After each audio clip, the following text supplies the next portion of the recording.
Welcome to the Gay Buddhist Forum, where teachers from all schools of Buddhism offer their perspectives on the Dharma and its application in modern times, especially for LGBTQI audiences. These talks are offered freely to the world and made possible by appreciative listeners. If you would like to support our efforts to share the Dharma with underserved audiences, please visit gaybuddhist.org. There you can donate, find a list of upcoming speakers, or enjoy many hundreds of these recorded talks dating back to 1996.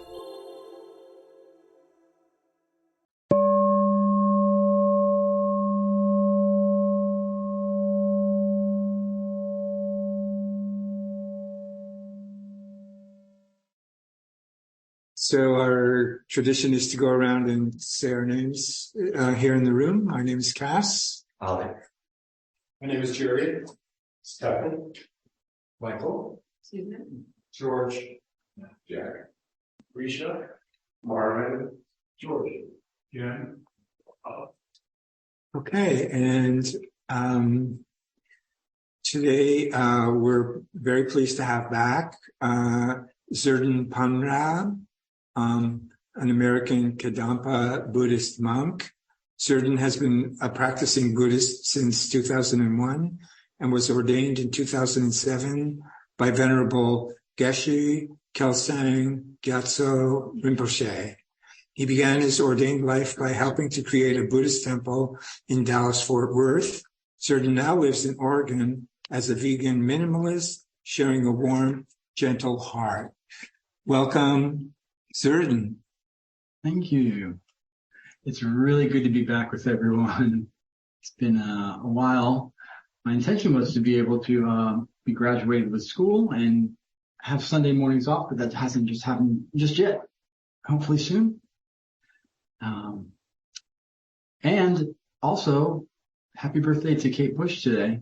I don't know if anyone else in the room besides me is a Kate Bush fan, but it's her birthday today, so that's really exciting. And today's topic is on emptiness. It is definitely my favorite topic. It's actually part of my name. The Zerdan part kind of refers to wisdom teachings on emptiness.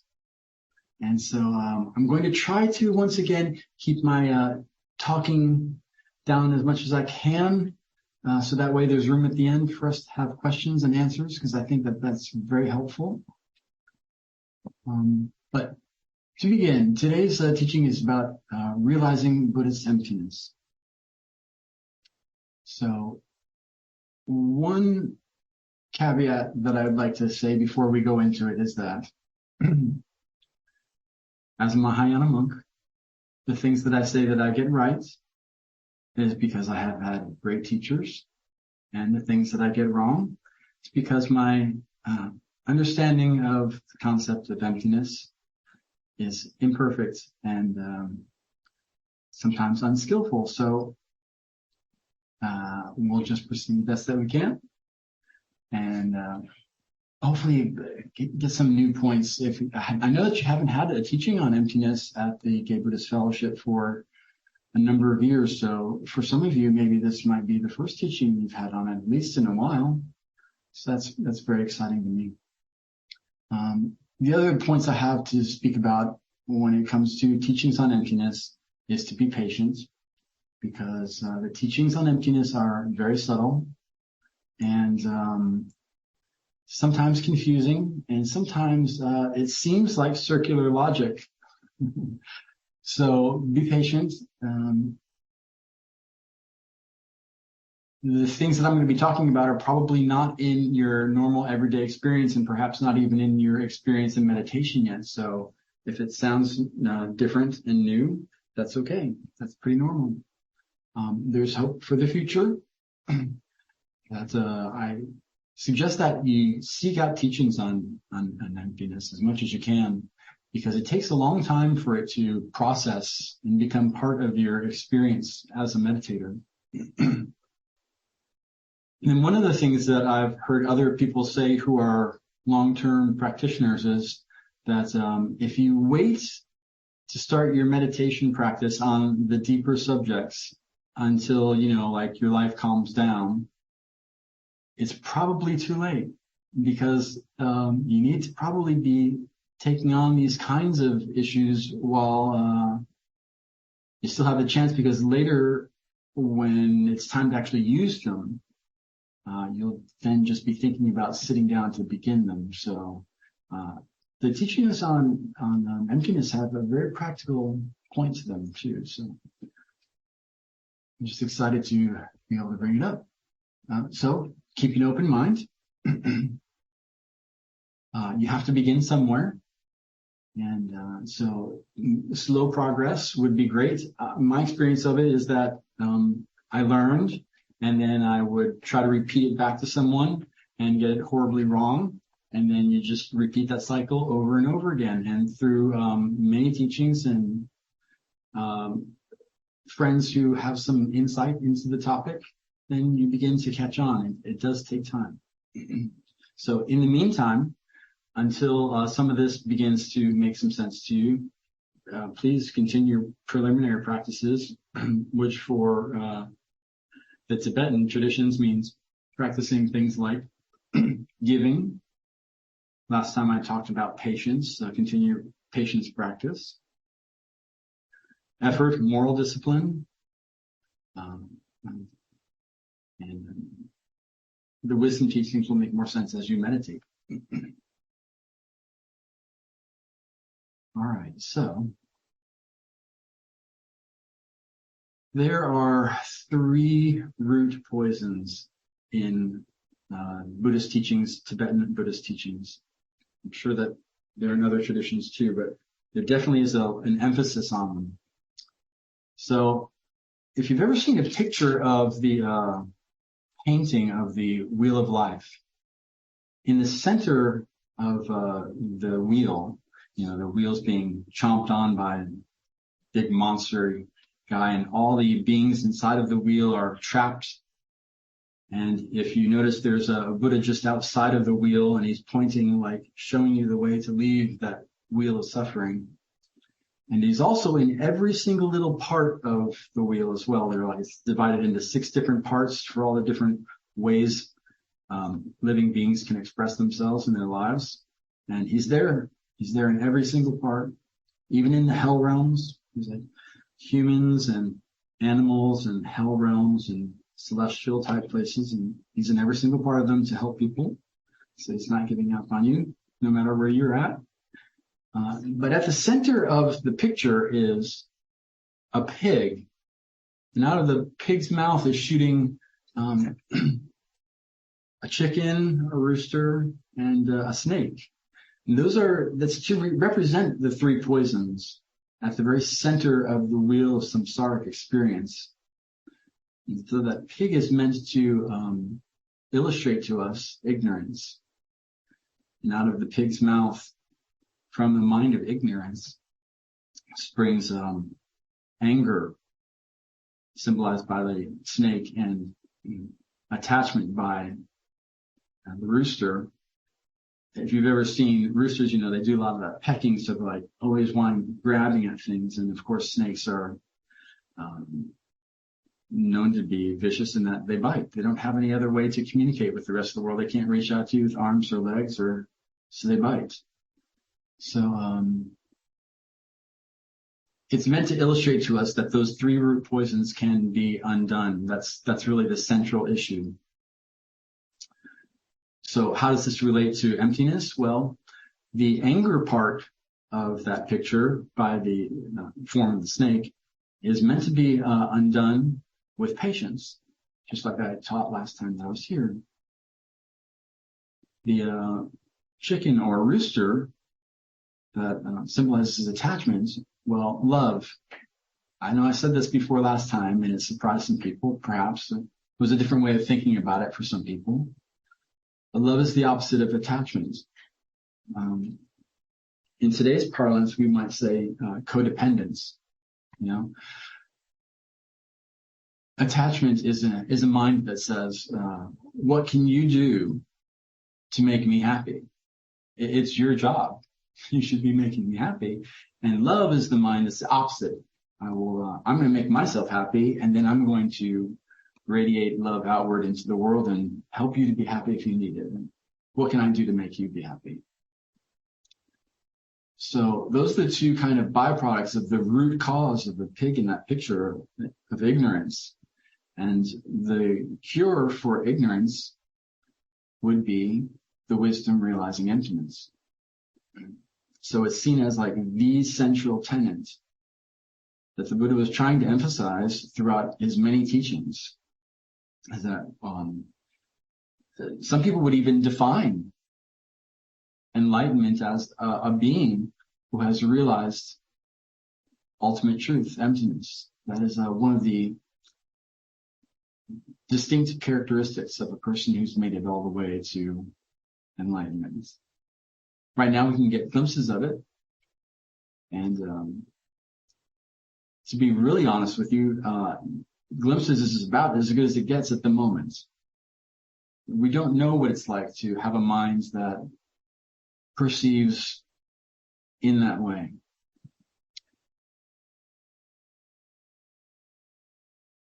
So, what exactly is emptiness? Emptiness is the way that things really are, as opposed to the way that things appear. We kind of have an intuition that we kind of know at the root of our psyche that things aren't what they seem. It's in our common parlance that way. You say things aren't what they seem. They aren't what they seem, but in a much more profound way. Normally, what we see very solid and real objects. I'm here, and the rest of the world is outside of me, and it feels like a long stretch to get all the way out there to you. And it feels like there's this gigantic gap, and I'm here and you're there, and people are constantly trying to get close enough in various ways to feel like there's union, so like we won't suffer loneliness, singularity forever. But what the Buddha is trying to teach us through many sutras is that there is no gap. That gap is your delusion. Everything that there is and exists in the universe is inside of your mind. That's where it's happening. It's not happening. It's not happening anywhere else. So you can take a challenge like try to conceptualize something that is not inside of your mind. What would that be? Is there anything that you've ever experienced that's not inside your mind?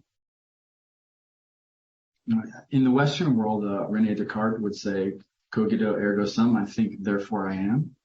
This is kind of the Western version of the Eastern thought. So, in essence, the things that we normally see, solid objects that are out there that have nothing to do with, it has nothing to do with me. Like there are people outside the door and they're doing things. There are people all over the world. I'm not even aware of them. They're doing things. It has nothing to do with me. That's wrong. It's actually not correct.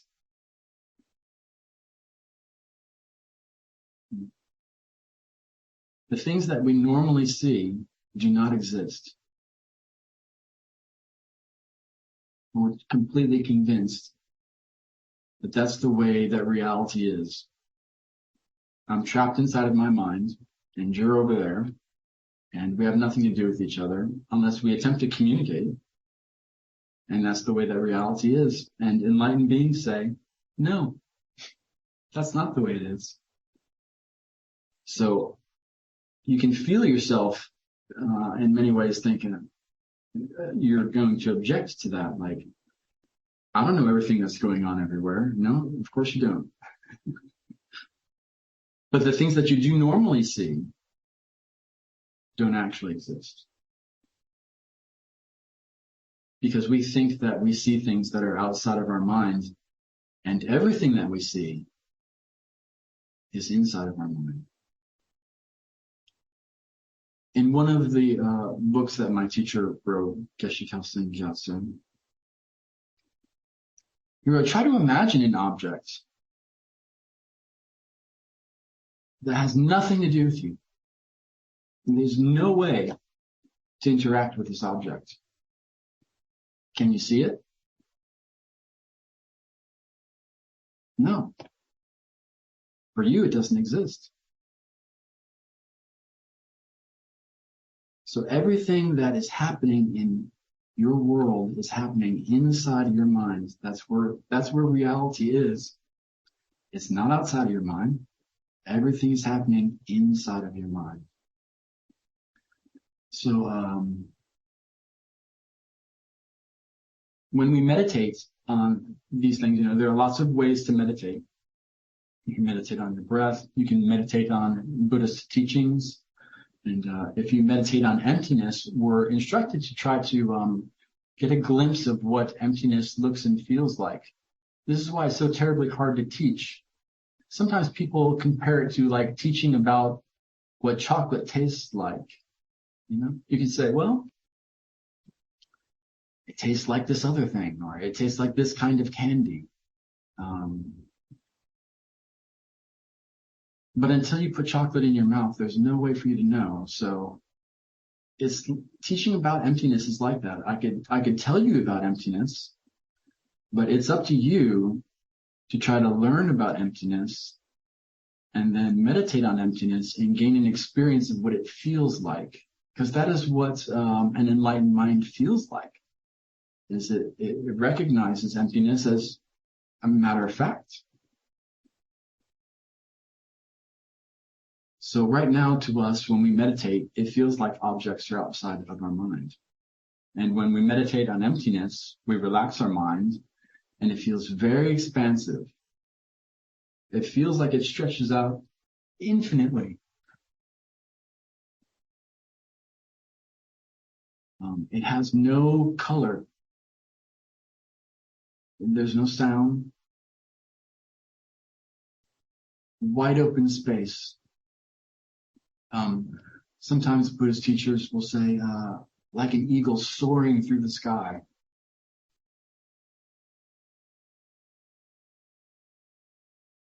So it feels very spacious.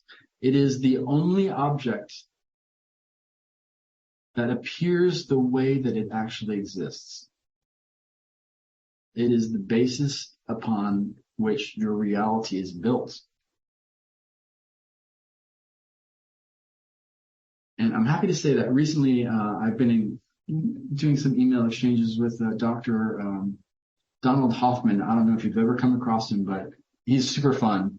And I suggest as a teaching about emptiness from a man who is very little concerned about the Buddhist world.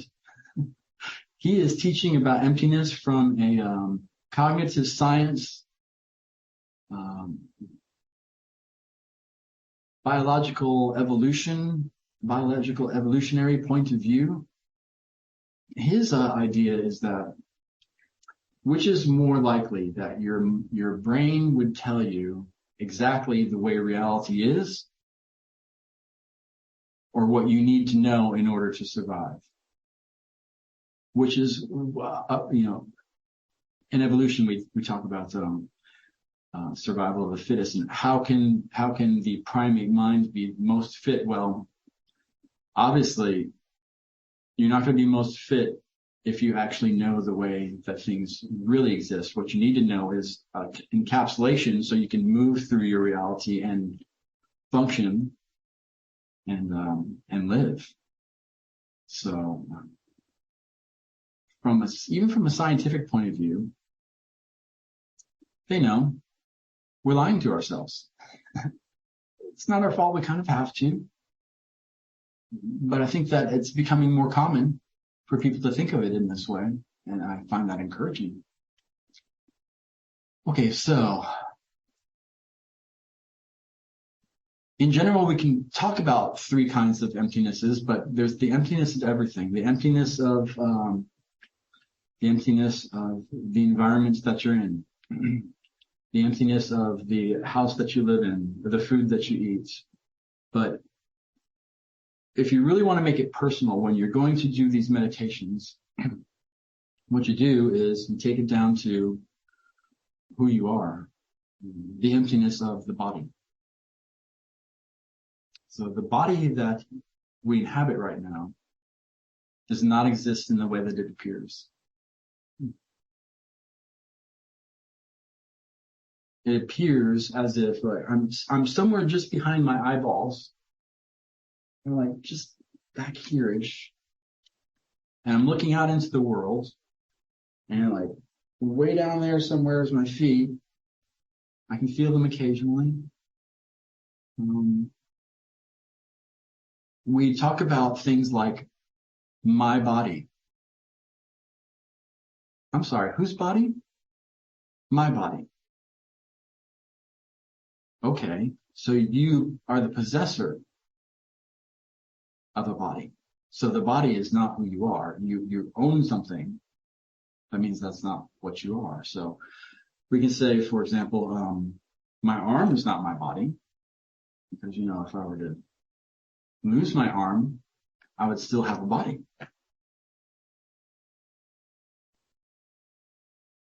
So we can see that the various parts of the body are not the body, because the possessor of the parts and the parts themselves cannot be the same thing. This sounds like maybe just fun with words, and at first it is kind of weird and fun with words, but it makes more sense when you think it through. For long periods of time, I am not my body. The body exists merely as a thought. You gather up all the parts of the body and you have a singular thought body. And that's the way it really exists. It exists in no other way. There's nothing that you can point to in your body and say, oh, there it is. You'll only ever be pointing to a part. So that lack of real existence of the body is the emptiness of the body. And our mind is the same way, you know. You might hear people say, he's not himself today. You know, he's really unwell and his mind is showing it. He's grumpy. He's not himself today. You might even say about yourself, I'm not myself today. Because things are going wrong in my mind and that's not who I am. So just like the body, the mind has parts. There are various thoughts. You may notice that there are several thoughts running at the same time. Scientists in our modern day have also made like cuts down the corpus callosum. And when you do that, you find that people have at least two different voices in their head. Every one of us. If you've got two lobes in your brain, at minimum, you've got two voices going inside of you and they are fighting. It's very, very interesting to me. Some of the things that we've discovered in our more modern times about human physiology. But the mind itself, the mind is not the brain. The brain is the physical objects, but the mind is what is running the whole show. And it has parts. And so no one of those things is your mind. Like the thought that I really don't know what this monk is talking about, that thought, that's just one of the thoughts, just one part. But it's not the mind. You have to slow down to think about some of these things.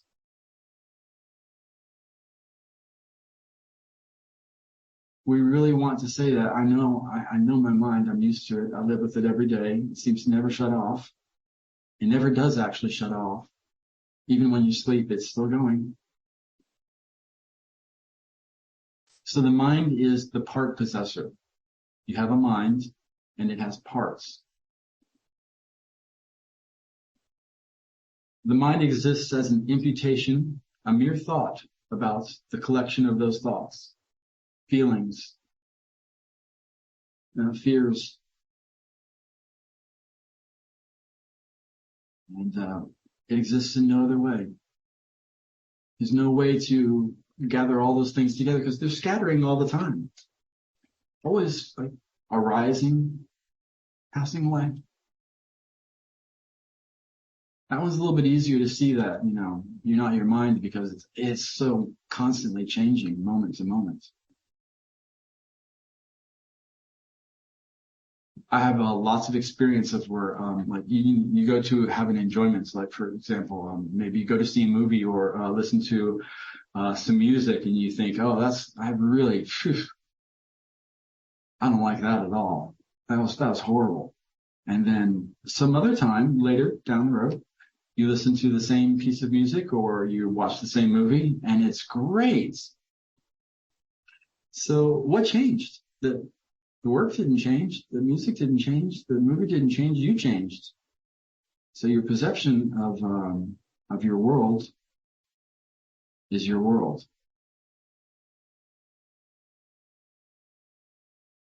And then it starts to get really personal because when we do these meditations, if you are following a teacher who's teaching about emptiness meditations, inevitably it will get down to a meditation on the emptiness of the self.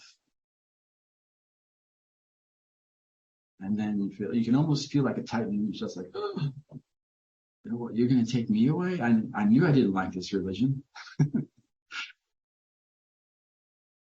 So the self exists. It does exist. All of these objects do exist. They just don't exist in the way that they appear. The self exists as a mere imputation. So you have the collection of the parts of the body that are not the body, and the collection of the parts of the mind that are not the mind. And you gather these together, and you just have the thought, me. And that's as firm of an object as you are. It is really loose. The thing is that we feel so tight about it. I know my preferences. I know what I like. I don't like that. I do like this.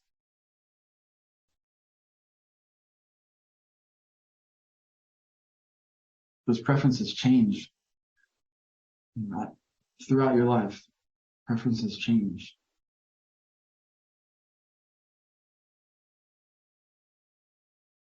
We're encouraged oftentimes to notice the self when it gets bigger. For example, someone criticizes you, really cuts to the bone. Then the I is very present, like, oh, me? No, that's not me. Notice it gets really large. It fills the whole room. Or I had a friend once who was standing by the side of the road, and their car came by and got a puddle and splashed right up on her. She was dressed really nicely.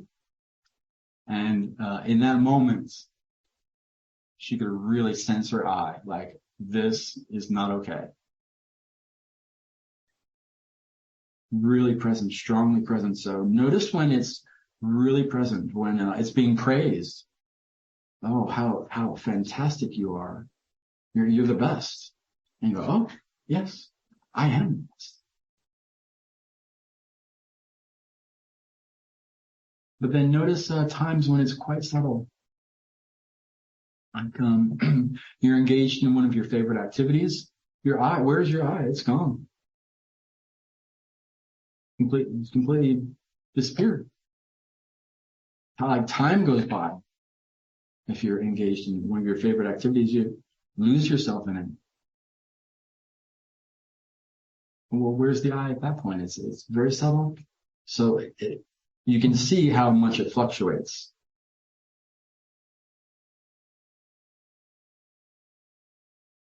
So the I is just, once again, an imputation. An imputation means you label something. Like that thing over there, That's me. That's I. I'm that. That's myself. Myself. It's curious. We're still doing the my thing. Myself. Who's the my? If you're the self, then who's the my? Once again, it sounds like being clever with words, but there's a very serious error in logic that's happening there. So when you get to meditate on the emptiness of the self, the bottom will drop out. You may recognize for some of the first times in your life, it's not necessary. You go on just fine without one.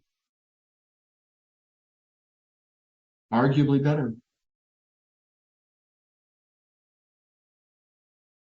There are real practical times in life when, acknowledging that there is a self that needs to be protected and cared for, those are real. Remember, we're not negating that there is no I whatsoever. There is none.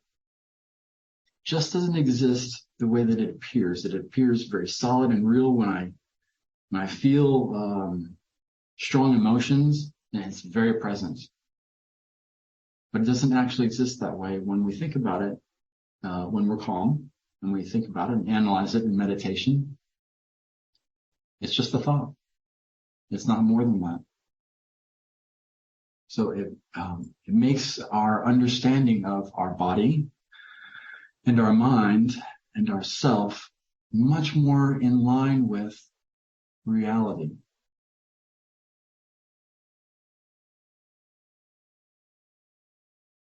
Okay, so what is emptiness? Let's just go back to try to what emptiness is, and I'll try to wrap up here so that way maybe we can have some talk about it.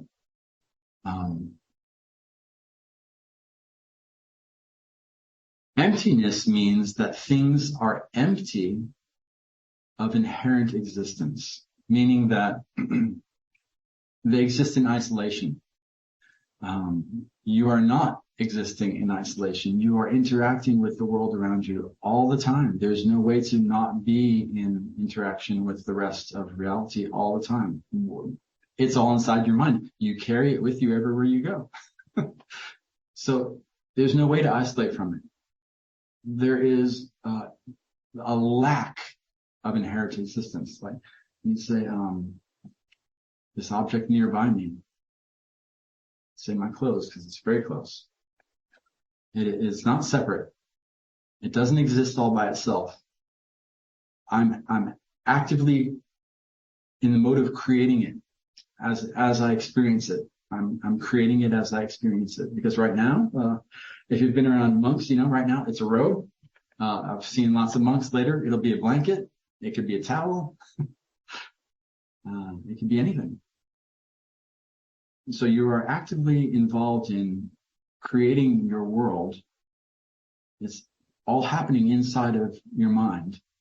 And you're doing it by labeling. Imputation is what we would say. But things don't exist solid like that all by themselves. You're the one doing it. I had a friend, maybe I'll finish with this one. I had a friend once, this was years ago, and he said, well, there are things that surely don't exist inside of my mind because, that, for example, my car is outside and I'm in here, so I can no longer see my car. It's like, yep. For you, at the moment, the car doesn't exist. He said, well, if I take a camera and point it at the car and we have a display here and we can see the car, well, then,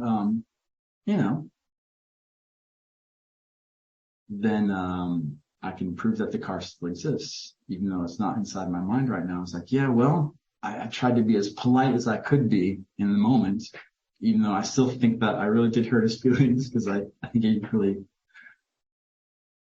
took it personally, but I was like, yeah, I just want to gently remind you that you're not looking at the car anymore. You're looking at a TV. All right, so everything that is happening inside of your mind and nowhere else. It can't happen anywhere else. There is no gap between you and the rest of the universe. That is a delusion that is causing an immense amount of pain.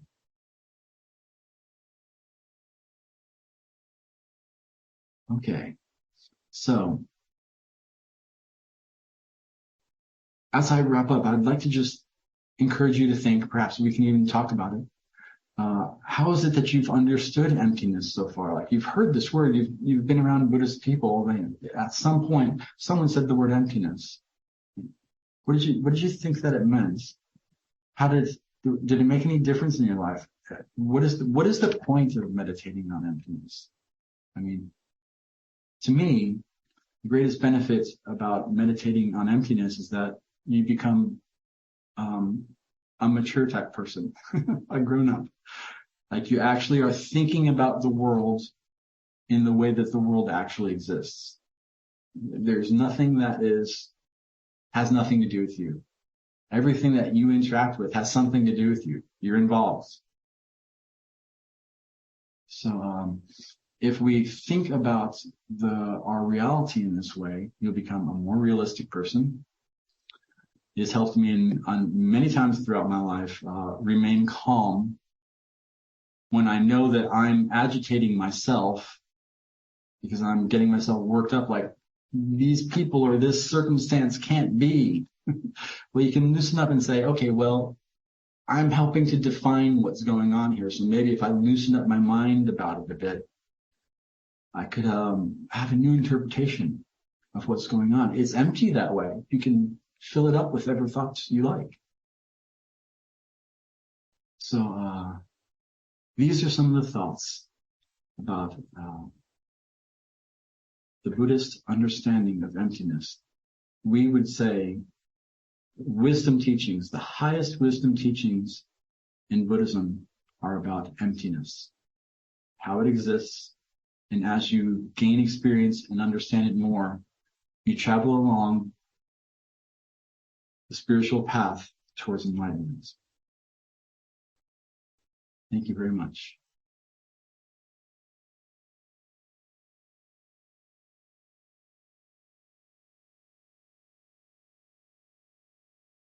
Do we have any questions? Bob, go ahead. All right, Bob, I didn't look. That's okay. A lot of people don't notice me. Just kidding. Good to see you, Bob. You don't exist. I'm not here. All I can say is your talk was very interesting. I'm not going to say I understood it, but I got the impression while you were talking that if a psychotherapist is going to be successful with the patient, the psychotherapist will get the patient in touch with nothingness. And the moment he does, there will be an improvement, but as soon as the patient realizes it's nothingness, it's gone. I don't know if that comes close to the ideas you were saying, but that was the impression I got. Psychotherapy, get connected with the nothing. Yeah, at least make some wiggle room for you to be able to think of your situation in a new way. I would gently back away from the word nothingness, because there's definitely some somethingness going on, or else we wouldn't be with a psychotherapist. But I think what you're trying to express is that it doesn't have to be that way. Yeah. Or it's no thing. It's no big thing. Am I supposed to be looking for Jeff? Oh, yeah, Jeff, sorry. Maybe I should get my lights out of there. I can't quite see that well. Hi, Zerdan. Thank you for a great talk. You know, this reminds me of when I first started to study Buddhism, and somebody said things like, it's only in your mind. And, I can think of numerous examples where I've stubbed my toe and my toe's bleeding. And what do you mean that pain isn't real? But aren't you saying that you're distinguishing between the relative and the absolute? Yes, that is definitely one level of it. So we say, for example, there is conventional truth and ultimate truth. Mm-hmm. The pain when you stub your toe is real. Yeah. It's not real in the way that, we're used to thinking about it, but it is real. Mm-hmm. It doesn't exist without you. I mean, obviously you're the one experiencing it. So yeah, without you, there's no pain, but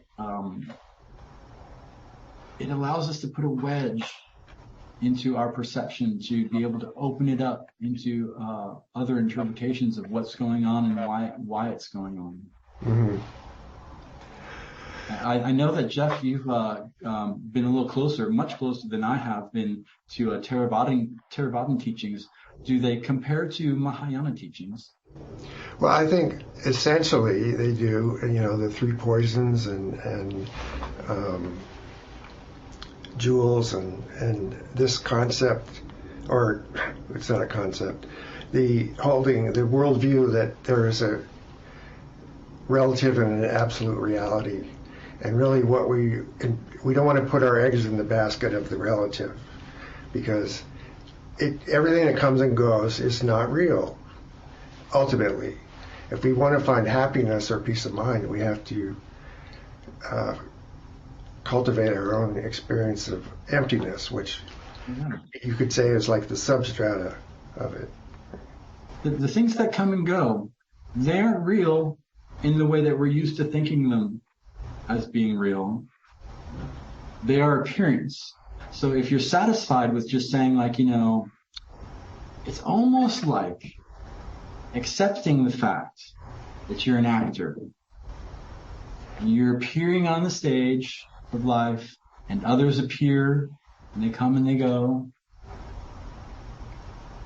And there's nothing very solid and real about that, but it is happening.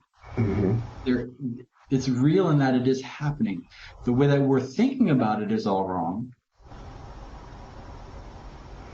If you could just be satisfied with mere imputation, like, yeah, it's a bad thing. It's just won the lottery. Is that good or bad?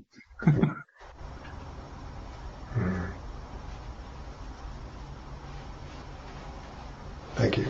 Yeah, my pleasure. Richard.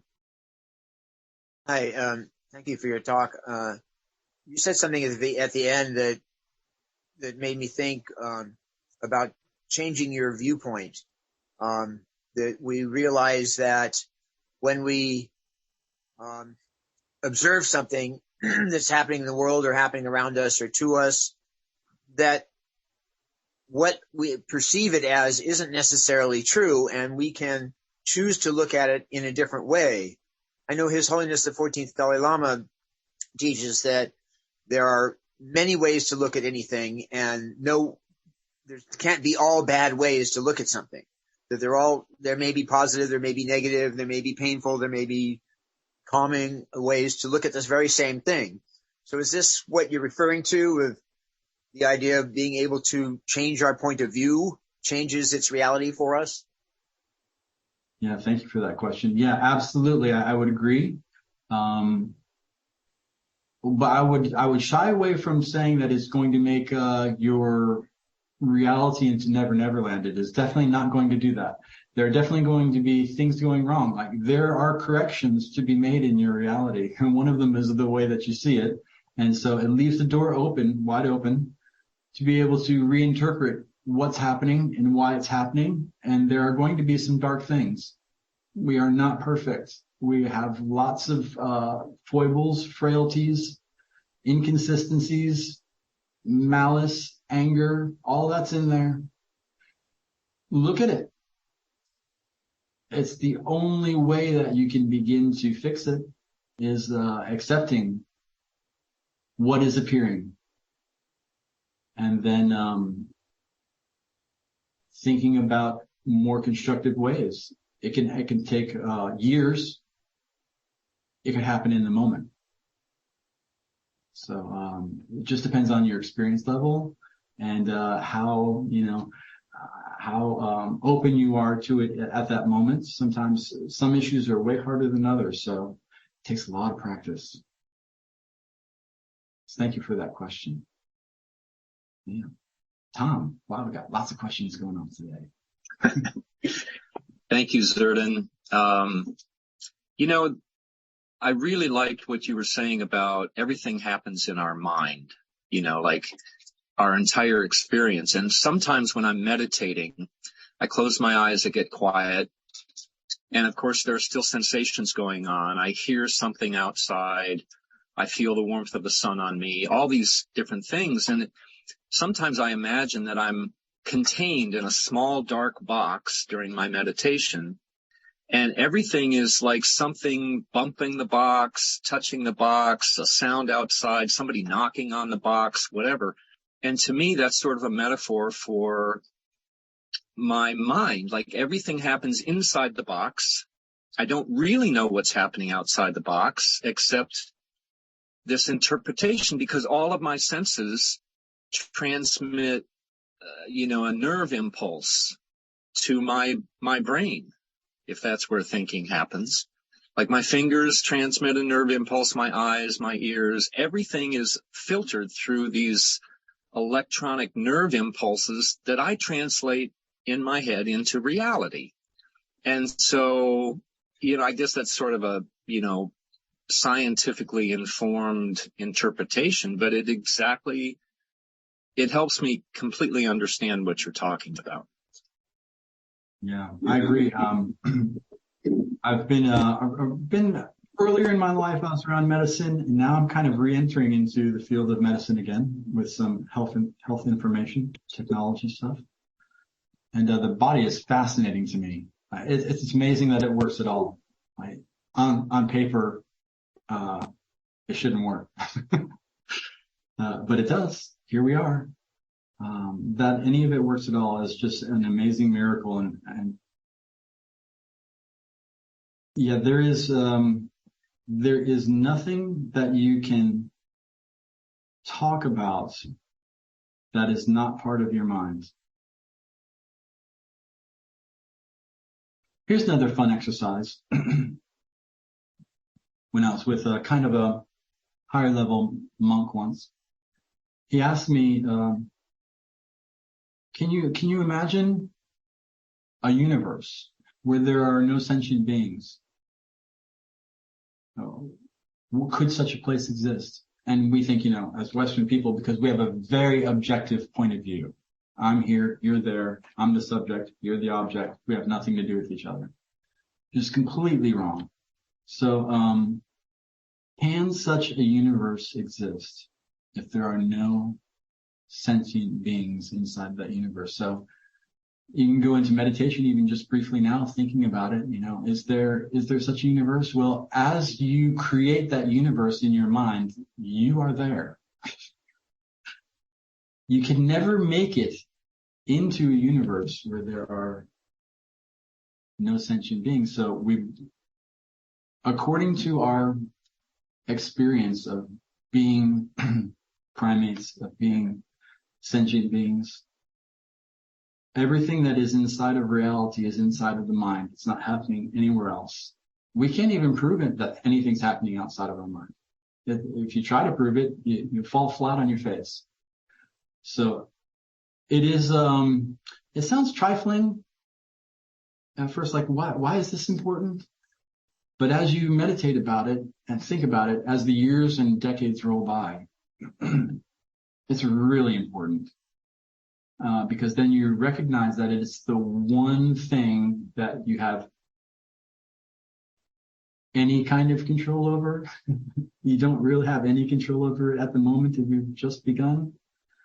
But as you meditate, you'll begin to have glimpses of what it would be like to, calm down, rethink things, reanalyze, think about things in a different way.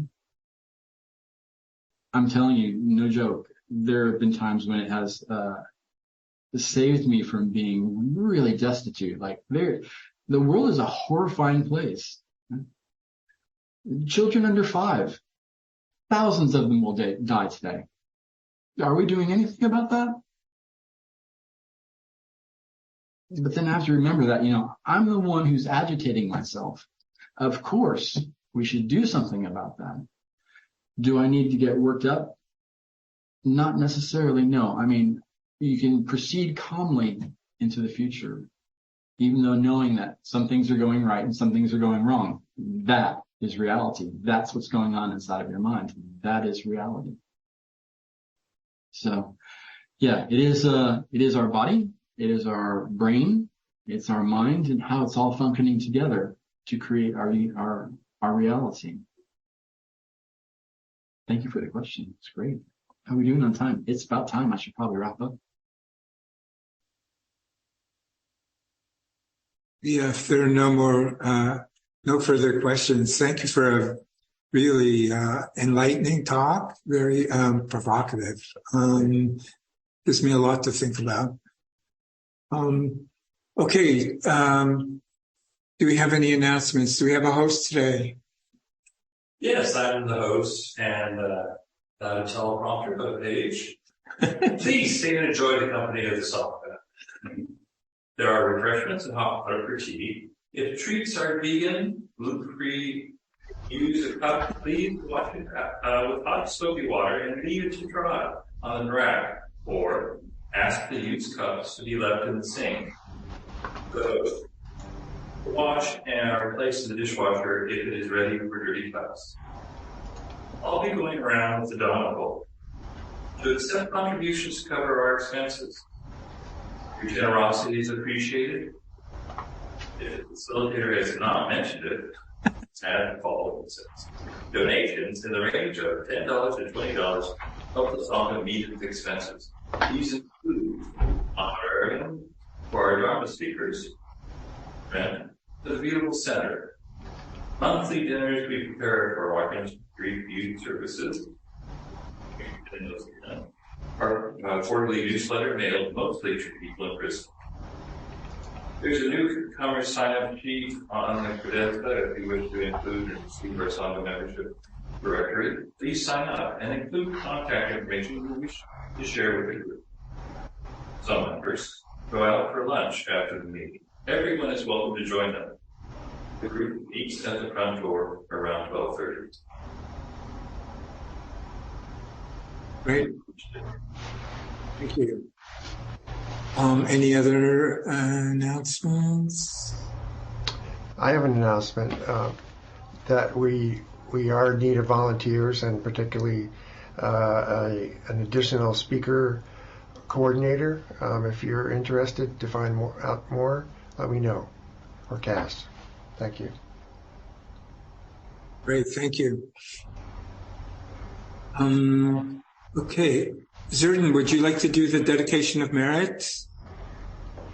Or we can use ours? Yes, please. Yeah, let's just use yours because it's appropriate. Okay. It's nice. Every time I hear it, I love it.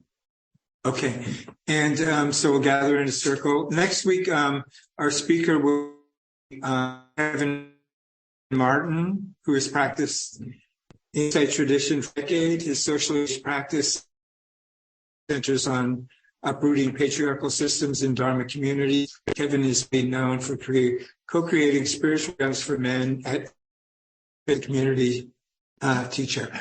So, by the power and truth of this practice, may all beings have happiness and the cause of the happiness. May all be free from sorrow and the cause of the sorrow. May all never be separated from the sacred happiness which is without sorrow. And may all live in equanimity without too much attachment or too much aversion, believing in the equality of all that lives.